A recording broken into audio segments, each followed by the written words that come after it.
Abstentions?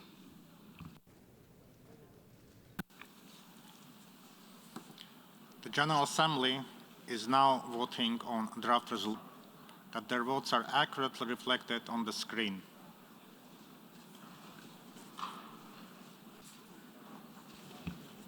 The result of the vote is as follows.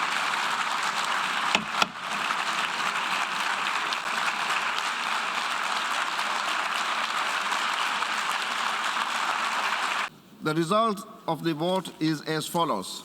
In favor, 141, against 5, abstentions 35. Draft resolution A/ES-11/L1 is adopted.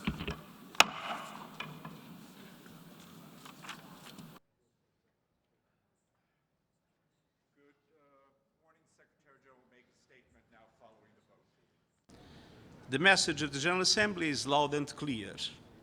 End hostilities in Ukraine now. Silence the guns now. Open the door to dialogue and diplomacy now. The territorial integrity and sovereignty of Ukraine must be respected in line with the UN Charter. We don't have a moment to lose. The brutal effects of the conflict are plain to see.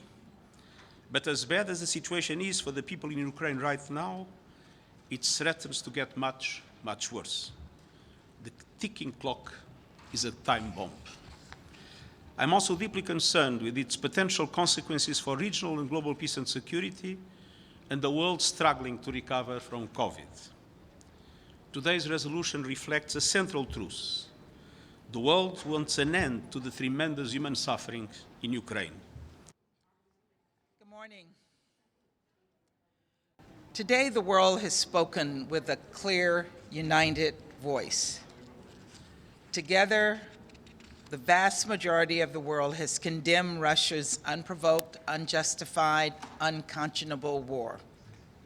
We have deplored Belarus for allowing its territory to be used to facilitate this aggression. We have affirmed Ukraine's sovereignty and territorial integrity. We have demonstrated that Russia is isolated and alone. And that's the cost, that the costs will keep rising until Russia relents. We have affirmed the UN Charter, pledged to address the horrific human rights and humanitarian crisis in Ukraine, and stood together in the battle for the soul of the world.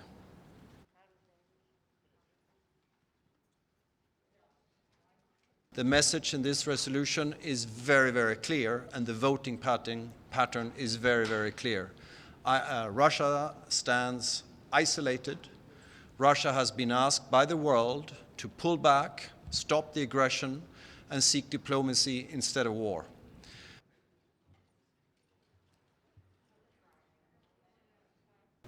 It's a defining day, as I said in my statement. I'm happy to report, or rather to confirm what you saw with your own eyes. The United Nations is still alive and going through the process of catharsis. I believe in the United Nations. Now people of Ukraine have more reasons to believe in the United Nations. In spite of the horrific actions by the criminal regime of Putin, we still believe that there are citizens of Russia who maintain their dignity. So when you tell me that Russia voted against, it's Putin's regime, criminals from Russia who voted against. It is regime of Belarus who voted against, because there are wonderful Belarusian people who also fight for their freedom.